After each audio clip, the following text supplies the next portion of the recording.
Nella sala Eracle di Porto Viro si è tenuta una serata speciale che ha unito cultura e impresa, con un focus particolare sulla formazione come strumento per migliorare la società polesana. L'evento, svoltosi mercoledì 30 ottobre, ha segnato la conclusione di un importante progetto regionale. Punta sulla formazione delle persone mettendo al centro la cultura. La cultura oggi deve essere vista come un compartimento non stagno, ma come un qualcosa che si interseca con altri settori della nostra vita quotidiana, come ad esempio l'imprenditoria. La cultura è in grado di creare ricchezza, è in grado di creare crescita individuale, sociale e soprattutto inclusione. Noi dobbiamo puntare su una formazione continua e di alta qualità per permettere alle persone innanzitutto di crescere a livello professionale, ma soprattutto per in qualche modo rendere poi le nostre imprese, i nostri settori produttivi strategici e competitivi. Possiamo dire che anche da qui riparte il Polesine? Anche da qui riparte il Polesine, ma il Polesine è già in corsa da tempo. Dottor Romano, un evento che è un punto di arrivo di un percorso, ma anche un tassello di un mosaico molto più complesso che vede la Regione impegnata con progetti mirati a favorire l'integrazione delle persone anche nel mondo del lavoro. Sì, questo è un evento finale di un bando che si chiama Cultura in Rete. Sono bandi che promuovono la cultura, ma in termini di competitività nel nostro territorio, come opportunità lavorativa per i nostri giovani, un lavoro di qualità. La Giunta regionale ha finanziato 14 progetti per un valore di circa 3 milioni di euro, con una ripartizione territoriale omogenea che copre tutto il nostro territorio e appunto ha l'obiettivo di far crescere nuove professioni, nuove persone che lavorano, di sostenerle, ma appunto sempre in termini con uno strettissimo collegamento con il mondo del lavoro. Siamo impegnati sia per favorire l'occupazione giovanile, per aumentare l'occupazione femminile, per aggiornare anche le competenze dei lavoratori, degli stessi imprenditori in un mondo che cambia molto velocemente, ma lo sforzo che facciamo come assessorato al lavoro con le risorse del Fondo Sociale Europeo plus la programmazione 2021-2027 vanno proprio in questa direzione, favorire l'occupazione di qualità. Ben vengano queste iniziative perché la consapevolezza poi di quanto la cultura sia importante è fondamentale per portare un valore aggiunto, perché tutto parte dalla consapevolezza di un territorio, di un popolo, di una nazione, tutto in realtà è cultura.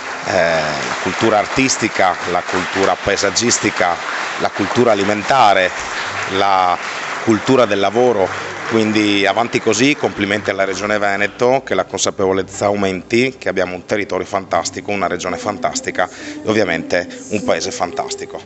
Domenica la terza è una serata importante a Porto Viro che arriva alla conclusione di un percorso nel quale la formazione e la cultura sono al centro. Certo, questo è un percorso finanziato dalla Regione Veneto in relazione alla DGR 1643 e questo è un intervento che mette in relazione 3 enti di formazione dove la cultura diventa motore imprenditoriale per il territorio veneto, ma soprattutto in quest'area, l'area del Polesine. L'obiettivo in effetti anche della Regione Veneto è quello di finanziare progetti che possano incrementare lo sviluppo nel territorio, formare persone disoccupate e inoccupate anche attraverso le politiche attive e i servizi di lavoro, ma soprattutto agevolare formazione continua per aziende che possono avere un'ulteriore ricaduta e sviluppo nel territorio del Polesine. Come ha risposto il Polesine a questa iniziativa? Molto bene, diciamo che c'è anche la necessità di un certo tipo di riscatto e l'ovvio motivo di evitare che persone si muovano dal territorio, possano sviluppare competenze nel territorio e fare in modo che il territorio abbia lo sviluppo che merita. Sicuramente la preoccupazione è quella delle competenze e laddove esistono di rafforzarle, ma una preoccupazione è anche quella di fare crescere e rafforzare le imprese che stanno dietro queste competenze, perché per noi il territorio è di fondamentale importanza e crediamo che le imprese di questo settore culturale, artistico, hanno una connessione talmente forte con il territorio che permettono di perseguire quegli scopi che per noi sono fondamentali, che sono quelli di rivitalizzazione del territorio stesso. È una cosa a cui noi teniamo moltissimo perché il settore che in generale rappresentiamo vive nel e vive attraverso il territorio e quindi qualsiasi azione che possa permettere di rafforzare in qualche modo il tessuto connettivo è per noi un'azione molto importante. Questo progetto infatti da una parte ha lavorato sulle competenze, dall'altra ha voluto anche creare connessioni e rete tra le imprese proprio per lo scopo di rafforzarle e permettere di crescere anche più forti da questo punto di vista. Certo c'è il mecenate che sovvenziona la cultura, quindi questo magari resta un po' lo stereotipo, in realtà non è più così, in realtà è in effetti la connessione anche dell'imprenditoria, quella classica che noi pensiamo economica, con le imprese culturali ormai molto stretta.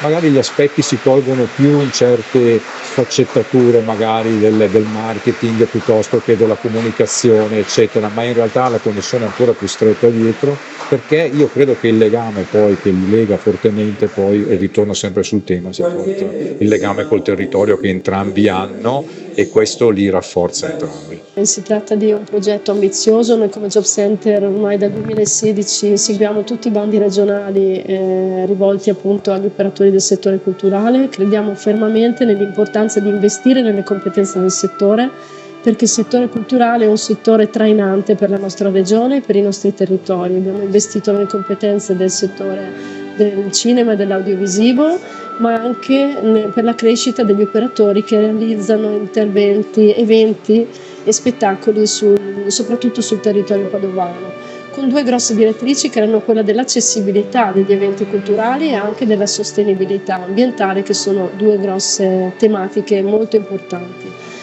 E l'importanza di questo bando è legato proprio anche alla creazione di una rete, di un vero e proprio ecosistema culturale nei territori in cui si sono sviluppati, e per far crescere sempre di più il settore.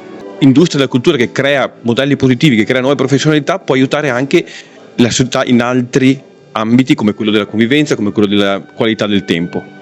Sicuramente sì, penso al nostro caso. Noi abbiamo lavorato molto sul tema dell'accessibilità e della sostenibilità ambientale, appunto, soprattutto con i parchi urbani di Padova, che rappresentano un'importante realtà sul territorio padovano proprio per il benessere delle persone, perché fruire di cultura vuol dire anche investire sul benessere delle persone e del territorio. E quindi penso che sì, siano davvero tematiche importanti da continuare a percorrere, magari anche con nuovi finanziamenti e nuove opportunità.